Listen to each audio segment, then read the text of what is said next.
eu deixei aqui só um ponto dizendo assim: qual o maior motivador para as traições, para os divórcios?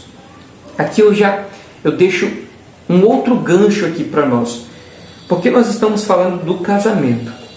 Dentro do casamento há essa possibilidade de haver o adultério, porque se não fosse no casamento não seria adultério, seria fornicação. Isso é assunto para abordar em outra aula. Mas dentro do casamento acontece o adultério.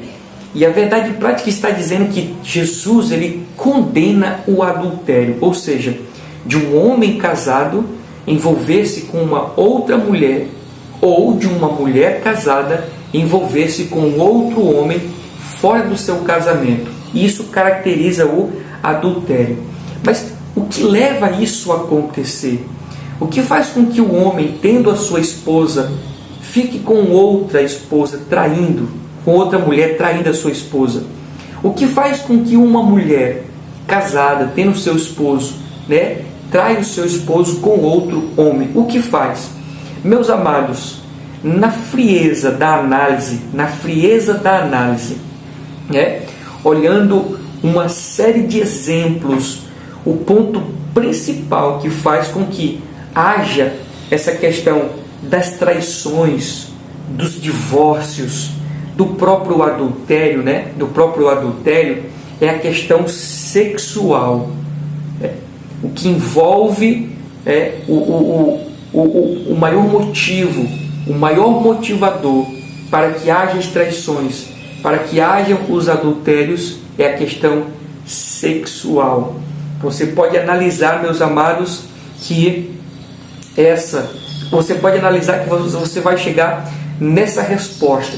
É só você conversar com diversos casais que estão passando por dificuldades e também por aqueles que já um dia se separaram por conta exatamente dessas traições, desses adultérios, e o que fez com que esse casamento se desfizesse é exatamente a questão sexual. Muitas das vezes insatisfação, muitas das vezes a falta dele e assim por diante. Mas esse é o principal motivo dos adultérios, das traições e dos divórcios.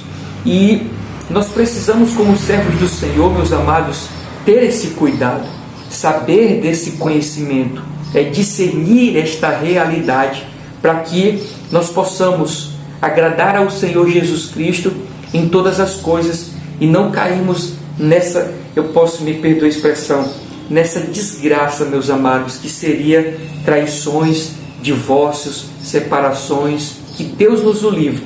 Mas por isso nós precisamos entender qual é o maior motivador, e nós estamos aprendendo. É a questão sexual, insatisfação ou a falta dele, meus amados. E nós vamos perceber, aprendendo um pouco mais a respeito disso, que o sexo é importante, mas ele não é tudo. Eu digo assim, tentando ficar mais claro o entendimento, é que a vida a dois é como um bolo, e que em cima tem uma cereja. E a cereja seria, no caso, o sexo. O bolo é o casamento, e em cima a cereja, o sexo. Então veja, quem é o maior? O bolo ou a cereja? Lógico que o bolo é maior. Só que tem pessoas que acabam invertendo a coisa. Eles fazem com que a cereja seja maior e o bolo seja menor. O que eu estou querendo dizer? É que um casamento não se faz de sexo. Um casamento, ele não é feito somente de sexo. Se alguém assim transforma, ou seja, se o casamento de alguém passa a ser ele só de sexo, não vai resistir, porque o casamento não é só. Na verdade, veja a diferença entre o bolo, que é o casamento em si, e o sexo, que é a cereja. É muito pequeno.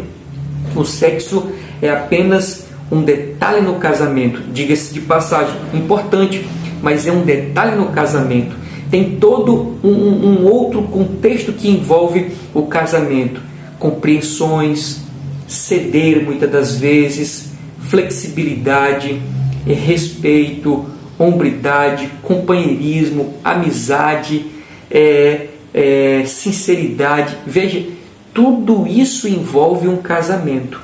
E o sexo faz parte, só que é uma das menores partes, meus amados. Então, inverter isso é trazer problema para o seu casamento, que é uma das coisas que fazem com que muitos casais se desfaçam por isso, porque eles transformam a cereja, que é pequenininha, maior que o próprio bolo, e não vai dar certo.